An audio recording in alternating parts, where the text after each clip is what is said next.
The graphite whispered against the tooth of the paper, a soft, satisfying rasp in the hushed cabin of the night flight.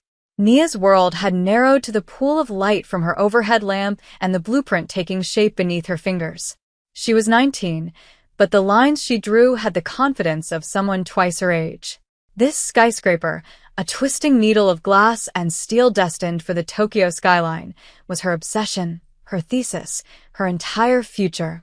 The curve of the western facade was giving her trouble, a subtle engineering problem that felt like a personal insult.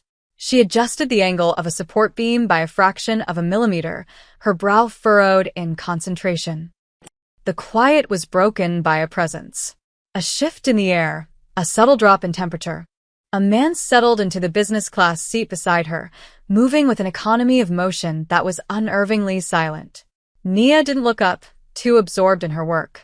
She registered the scent first, a clean, sharp fragrance of cedarwood and something else, something metallic and cold like rain on stone.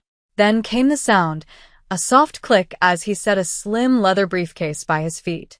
Finally, she felt the change in light. A shadow fell over her sketches. He was reaching for the window shade.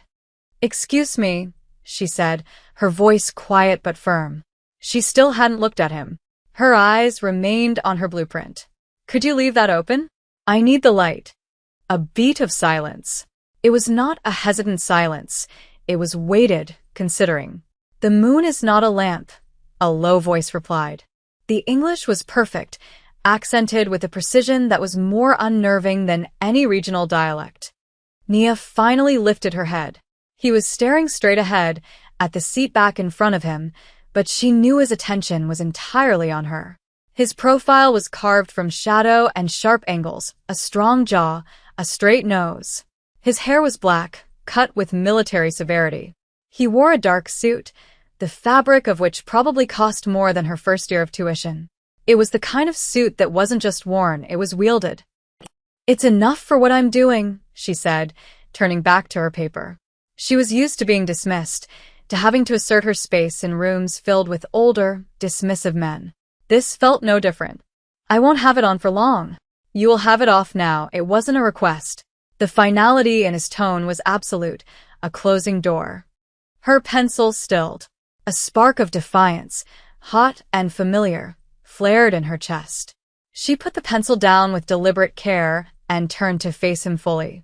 His eyes were dark, so dark they seemed to absorb the dim cabin light. They held no warmth, only an unnerving stillness, like the surface of a deep, cold lake. He looked at her, truly looked at her, and for a second, she felt like a blueprint he was analyzing for structural flaws. "There's no airline rule that says one passenger's preference for darkness outweighs another's for light," she stated, keeping her voice level. "We can compromise." Halfway down, his lips, thin and severe, barely moved. "I do not compromise." Nia felt a surge of frustration. "Look, I have a presentation in 2 days. This is the only quiet time I'll have to finish my work. It's important. Your work is not my concern." He reached for the shade again. Her hand shot out, not touching him, but hovering over the window, a clear barrier. It was a foolish, impulsive gesture. His gaze dropped to her hand, then slowly traveled up her arm to her face. The temperature in their small space seemed to plummet. He didn't look angry. He looked interested. It was infinitely more terrifying. "Move your hand," he said, his voice dropping to a near whisper. It was the sound of a blade being unsheathed. For the first time, a genuine tremor of fear went through her. This was more than arrogance. This was a deep, unshakable certainty in his own authority. Her heart hammered against her ribs. But she had been taught to never back down, to never let anyone make her feel small. She held his gaze, her chin lifted. The red wool of her sweater suddenly felt too bright, too conspicuous. "Just a few more minutes," she said, her own voice softer now, but she didn't move her hand. He leaned back in his seat, a motion so fluid it was almost reptilian. He withdrew his hand from the window. Nia thought, for a wild second, that she had won. Then he spoke, his eyes never leaving hers. "Every choice has a consequence," he murmured. You have just made one. He said nothing else for the remainder of the 10-hour flight. He did not sleep. He did not read. He simply sat, a statue of bespoke fabric and chilling stillness, staring into the darkness ahead. Nia couldn't focus on her work anymore. The joy was gone, replaced by a cold knot of dread in her stomach. The silence between them was not empty. It was a living thing, buzzing with unspoken threat. She closed her sketchbook, the magnificent tower now seeming fragile and naive. She had argued with a stranger over a window shade, and somehow, it felt like she had signed a contract she hadn't read. The plane landed with a gentle bump at Narita Airport. As the cabin lights came on, Nia gathered her things, desperate to disappear into the anonymity of the crowd. She stood to get her bag from the overhead compartment, pointedly ignoring him. He remained seated, making no move to leave.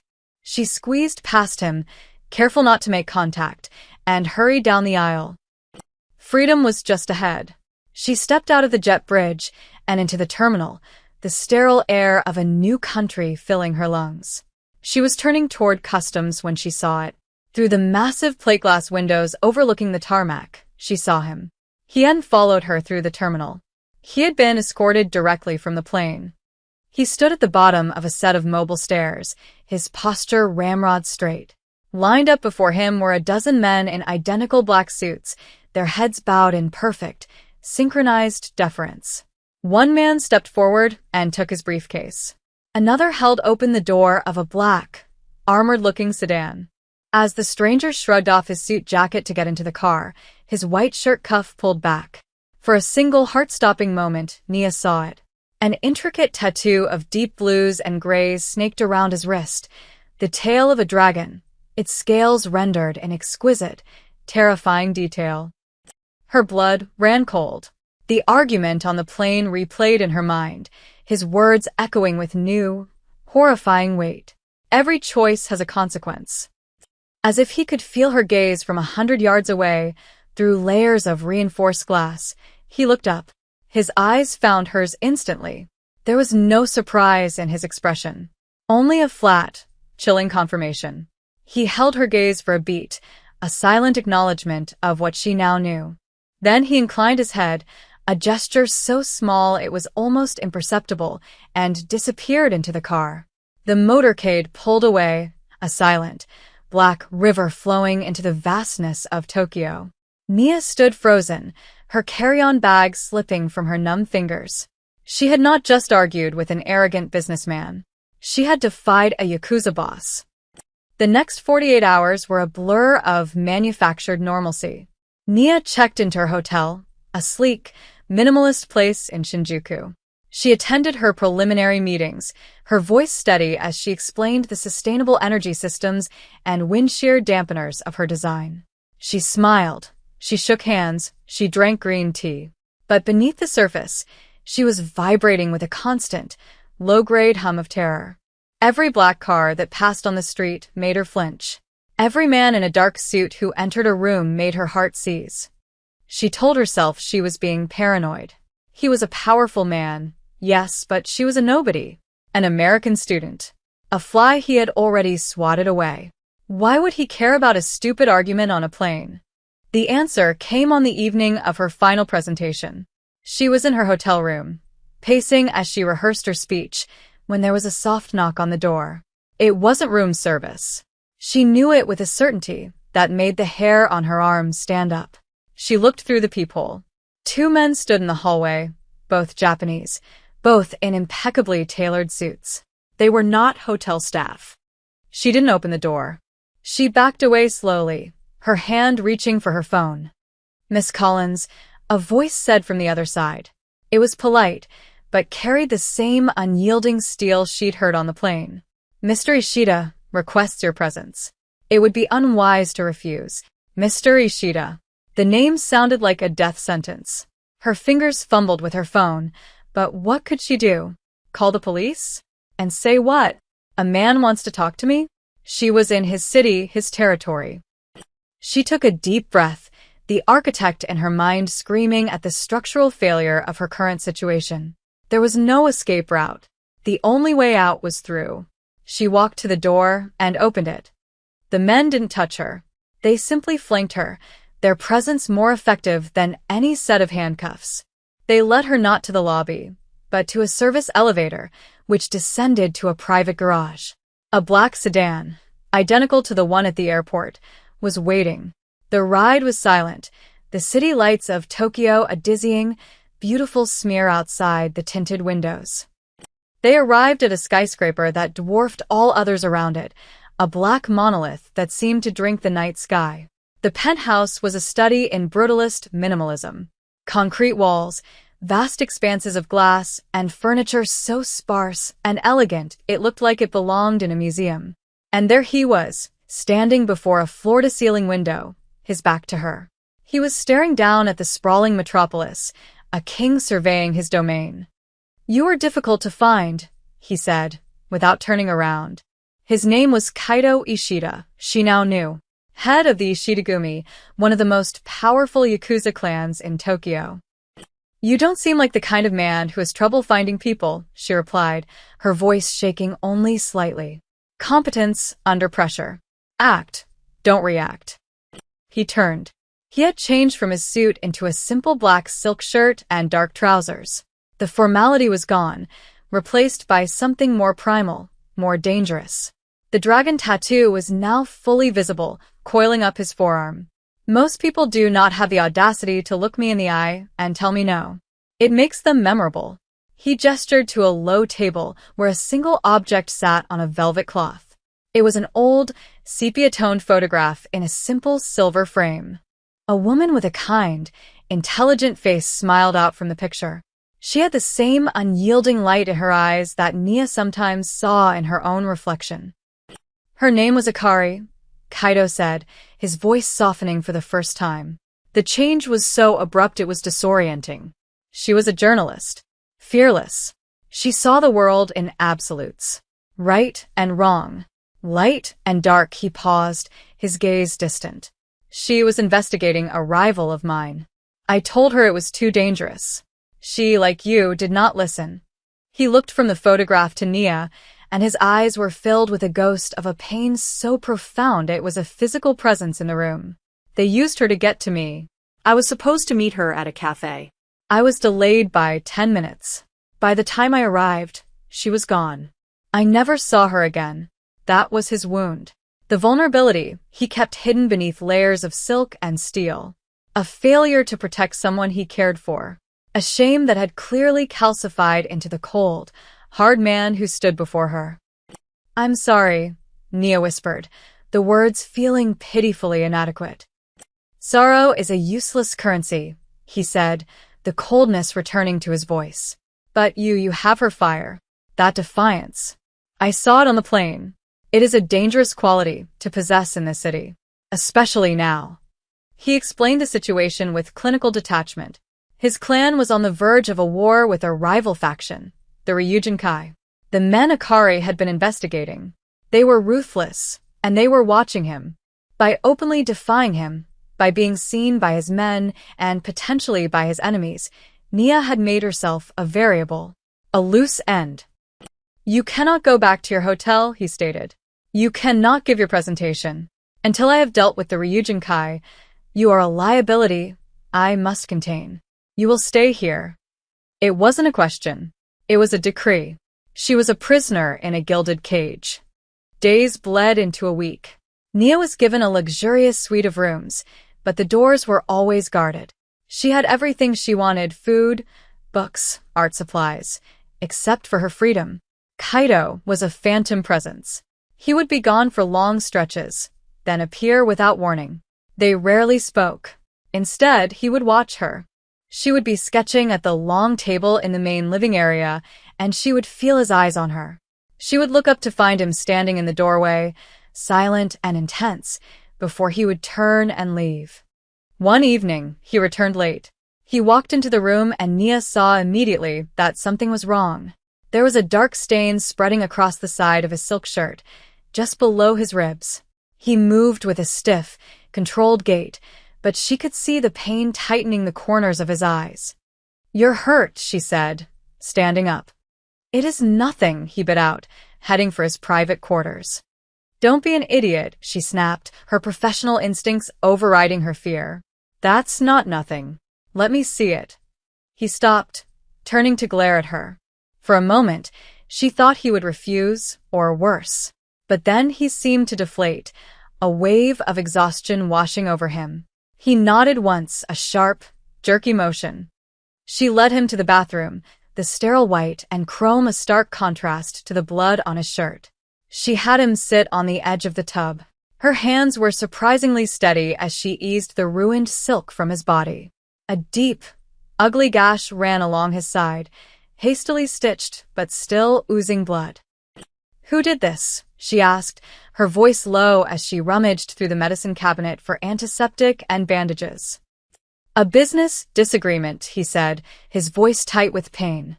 She worked in silence, cleaning the wound with a focus that blocked out everything else. This was like architecture, a problem of structure and integrity. The human body was just a different kind of building. He was unnervingly still under her touch, his muscles tense. She could feel the heat radiating from his skin. Her fingers brushed against the edge of the dragon tattoo, the ink a permanent shadow on his flesh. The proximity was dizzying. She could smell the cedar and stone of his cologne, now mingled with the metallic tang of blood. It was the scent of his world. When she was finished, her handiwork a neat white bandage against his skin, she looked up. He was watching her, his dark eyes unreadable. The silence stretched, thick with unspoken things. "You have steady hands," he said finally. "I'm an architect," she replied. "It's a requirement." He reached out, his fingers gently tracing the line of her jaw. His touch was unexpectedly soft, a stark contrast to the violence his body had just endured. It was a small, almost deniable gesture of tenderness, but it sent a jolt through her entire body. "You are more than that," he whispered. That was the moment she could have run. One of his guards, a man named Kenji, had been growing sympathetic. He sometimes left a door unlocked for a few moments longer than he should. He saw her not as a liability, but as a young woman trapped. An opportunity would present itself. But as Nia looked into Kaido's eyes, seeing the flicker of vulnerability he allowed no one else to witness, she knew she wouldn't take it. Something had shifted. This was no longer just about survival. The attack came 2 nights later. It was swift and brutal. An explosion rocked the floor below them, shattering the panoramic windows. The shriek of twisting metal was followed by the staccato rhythm of gunfire. The Ryujin Kai. They had breached his fortress. Kaido moved with a predator's grace. He grabbed Nia, pulling her down behind a solid marble counter as bullets peppered the walls. "Stay here," he commanded, his voice a low growl. He pressed a small, cold object into her hand. "A pistol. You know how to use this." She shook her head, her eyes wide with terror. "Point it at whatever comes through that door that is not me and pull the trigger," he said. Then he was gone, a dark shape melting into the chaos. Nia was alone, the sounds of a battle raging just outside her shelter. Her heart pounded a frantic rhythm against her ribs. She could run. She could try to find an exit in the confusion. But the thought of leaving him to face this alone was impossible. She had made a choice on that plane, and every moment since had solidified it. One of the Ryujin Kai soldiers, a man with a grotesque snake tattoo on his neck, rounded the counter. He saw her, a cruel smile spreading across his face. He raised his weapon. Time slowed. Nia lifted the gun, her hands trembling. She thought of Akari. She thought of the defiant light in her eyes. She pulled the trigger. The recoil slammed her shoulder back, but the man dropped. She didn't have time to process it. She had crossed a line she could never uncross. The scent of cordite filled her nostrils, acrid and final. The fighting subsided. Kaido returned, his face grim, a fresh cut on his cheek. He saw the body on the floor, then looked at her, the gun still smoking in her hand. He said nothing, but his eyes held a new respect. They captured one of the attackers alive. He was tied to a chair in the center of the ruined living room, spitting defiance. Kaido's interrogation was cold and methodical, But the man wouldn't break. He sneered, taunting Kaido about Akari. Nia watched, a cold fury building inside her. She stepped forward. "You came up through the west stairwell," she said, her voice clear and calm. The man's eyes flickered toward her. "The one near the freight elevator. Your entry point was the 47th floor, maintenance access. You used a shaped charge on the subfloor struts, not the main supports. It was a diversion, not a structural attack." The man's sneer faltered. Kaido turned to look at her, his expression unreadable. "How do you know this?" he asked. "I'm an architect," she said simply. "I studied the blueprints of this building as a case study. Your entry was loud, but it was inefficient. It tells me you didn't have inside help with the security system. You had to brute force it, which means your intel is flawed. You don't know his real weakness." She looked directly at the captive. "And he's going to find out who gave you your bad information." The man's bravado shattered. The specific, technical details had unnerved him in a way violence never could. He started talking. Later, after his men had taken the traitor away, Kaido and Nia were alone amidst the wreckage. The Tokyo skyline, visible through the shattered windows, seemed indifferent. "I told myself staying here was about survival," she said, her voice barely a whisper. "I was lying to myself." He stepped closer, his presence a shield against the brokenness of the room. "You see the hidden structures in things," he said. "In buildings. In people. It is a dangerous gift." He gently took the gun from her hand, his fingers closing over hers for a moment. "It is also why you are no longer my prisoner. You are my advantage." The Ryujin Kai, humiliated, grew desperate. They stopped targeting Kaido. They started targeting her. Her name, her face, her history, it all became public in the underworld. She was Kaido Ishida's American weakness. The war had become personal. The final confrontation took place in a place of her own choosing. The Ryujin Kai boss, Tanaka, lured her out with a false promise of a flight home. His men cornered her at the construction site of the very skyscraper she had been designing. It was a skeleton of steel and concrete, a multi-level maze she knew better than anyone. She didn't panic. As they hunted her through the unfinished floors, she used her knowledge against them.